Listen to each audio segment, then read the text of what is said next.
мына комсомол қыстағы комсомол жақта мына асфальттап жатыр.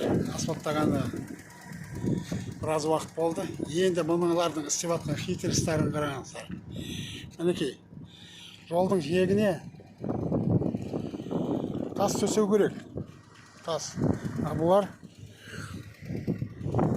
міне әшейін топырақ тастап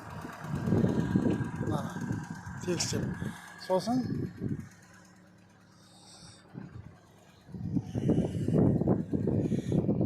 бетіне мінекей майда тастарды салып кетіп жатыр, шұқалап. Мына тасы, топырақ араласқан тас ол да. Соның бетіне міне бетіне себелеп кішкентай ғана тасып кетіп барады. Бұл деген не деген масқара ол? Бұл қанау ғой, халықты қанау, жеу, сору. Не деген масқара мына? Мына қарап тексеретін адам бар ма? Қалталарыңа бөлісіп салып алып үндемей тұрғансыңдар ба? Көріп тұрсаң да көрмедік деп. Не деген масқара мына? Қалай адам айтпайды ауылдың қыштасыңдар? Мына қара. Бетіне жұп-жұқа қылып мына қара.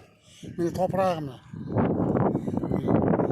Ялки-палки. Не деген масқара мына? Үкімет.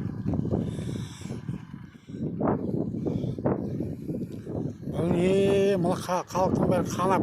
Бұның бәрі халықтың ақшасы ғой. Ертең мұны топырақтың бәрі жерге кіреді. Мұны асфальттың шеті шығып қалады. Асфальттың шеті шығып, сосын барады, анау жерге кіргеннен кейін май топырақ мынау. Асфальт омырылады.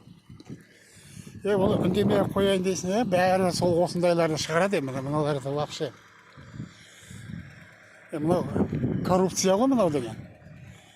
Кімнен үйреніп жатыр? Бірін-бірінен үйреніп, кімнен үйренген мыналар? Мына қарап, бұлай тексеріп, сөйтетін адам жоқ па? Міне мынау, Ол ғой, маған бәрібір. Оның ақшасын мен бөлісіп жатқан жоқпын, маған бермегесін айтып жатқан жоқпын. Мынау ұят қой мынау. Қырып жатқан адам сияқты ялқилы. Қарасаңдаршы, қара, ұят қой мынау.